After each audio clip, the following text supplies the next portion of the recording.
Pada saat ada keluarga atau kerabat yang meninggal, kita pasti akan terpukul dan sedih.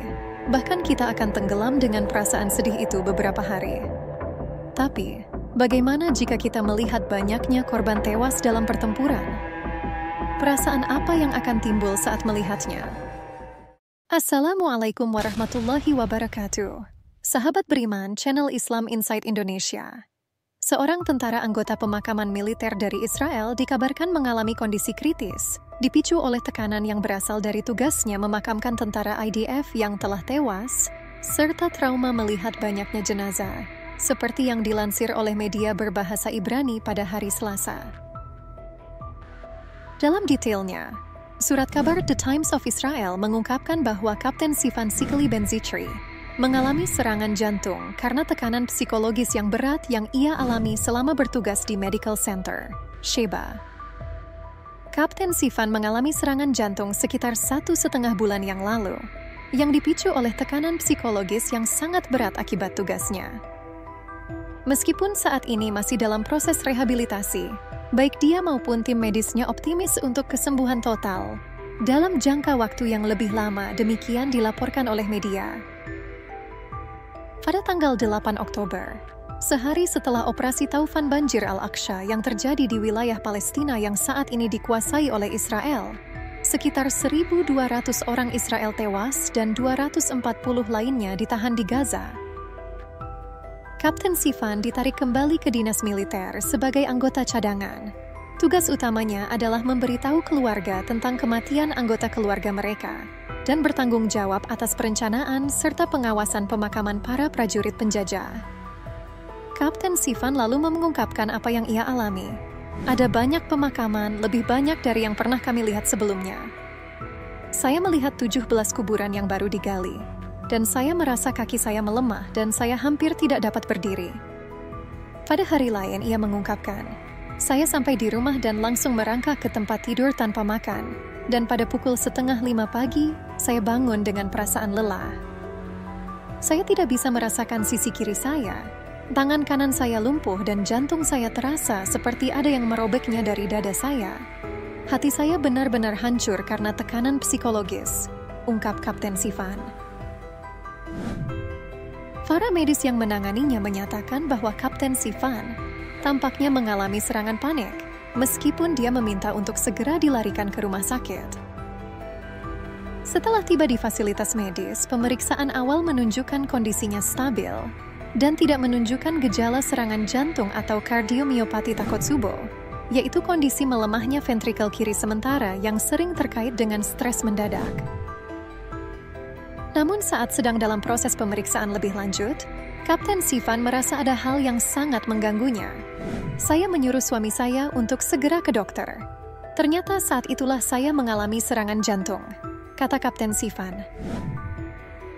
Dalam keadaan seperti itu, dokter memutuskan untuk menghubungkannya ke mesin oksigenasi membran ekstrakorporeal, ECMO, untuk mendukung fungsi jantung dan paru-parunya. Setelah berhasil stabil dengan bantuan ECMO, dilakukan pemeriksaan lebih lanjut yang mengungkapkan adanya robekan pada arteri jantungnya. Operasi mendesak pun dilakukan untuk memperbaikinya. Kapten Sivan harus menjalani prosedur bius dan diintubasi selama 3,5 hari. Hingga akhirnya keluarganya meminta agar dia dibangunkan pada hari ulang tahunnya yang ke-40.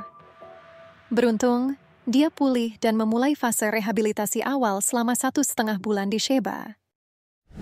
Hati saya benar-benar hancur karena tekanan psikologis. Bukan hanya saya yang mengatakannya. Ahli jantung saya juga mengatakan, itulah yang terjadi.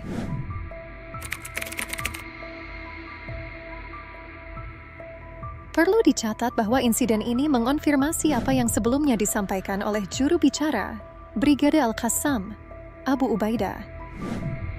Dia telah secara berulang kali menyatakan bahwa pasukan penjajah Israel telah menyembunyikan jumlah sebenarnya korban yang tewas. Angka resmi mengenai korban tewas dan luka-luka yang diumumkan oleh tentara musuh tidak diragukan lagi tidak benar. Pengamatan dan kesaksian para pejuang kita dalam membunuh dan melikuidasi tentara infanteri musuh mencatat jumlah yang berkali-kali lipat dari jumlah yang diumumkan oleh musuh. Belum lagi mereka yang terbunuh dan terluka dalam penghancuran atau pelumpuhan kendaraan. Berbohong tentang jumlah kematian dan cedera merupakan hal yang wajar dilakukan musuh, karena seluruh perang mereka didasarkan pada kebohongan dan penipuan terhadap dunia, masyarakat, dan tentara mereka. Namun, kebenaran pasti akan terungkap. Tidak peduli seberapa keras musuh berusaha menyembunyikannya. Sikap publik musuh dan fakta di lapangan dari kejahatan mereka di tepi barat setiap hari menegaskan bahwa pendudukan ini bertujuan untuk menargetkan, menggusur, dan membunuh rakyat kami di semua tempat tinggal mereka, untuk memuaskan keinginan para pemukim jahat yang memerintah entitas saat ini. Tugas kedua bagi seluruh komponen rakyat kita, pejuangnya dan masanya adalah bangkit memberontak dan menghadapi pendudukan dengan segala bentuk perlawanan, mengobarkan api di bawah kaki tentara musuh dan perampas kekuasaan di seluruh dunia. Tepi Barat, sebagai respons terhadap rencana musuh yang berbahaya ini, Abu Ubaidah juga telah menegaskan dalam pidatonya yang lain bahwa perlawanan dari pejuang pembebasan Palestina dan perlindungan terhadap Masjid Al-Aqsa akan mengubah takdir dan masa depan pasukan penjajah. Menurutnya, Tanah Gaza akan menjadi tempat peristirahatan terakhir bagi mereka, atau mereka akan pulang dengan mengalami trauma yang panjang atau menghadapi kecacatan seumur hidup.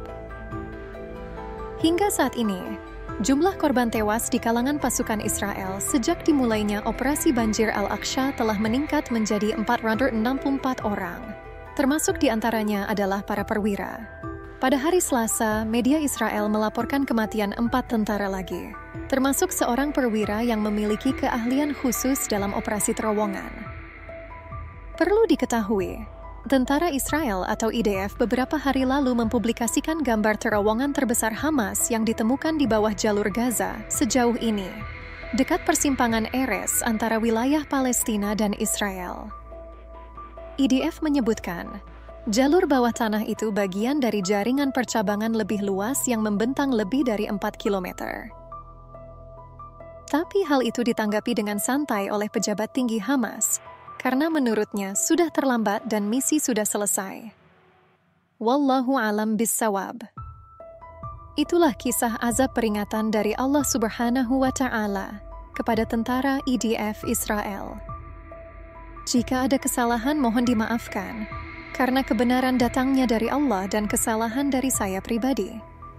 Akhir kata, wassalamualaikum warahmatullahi wabarakatuh.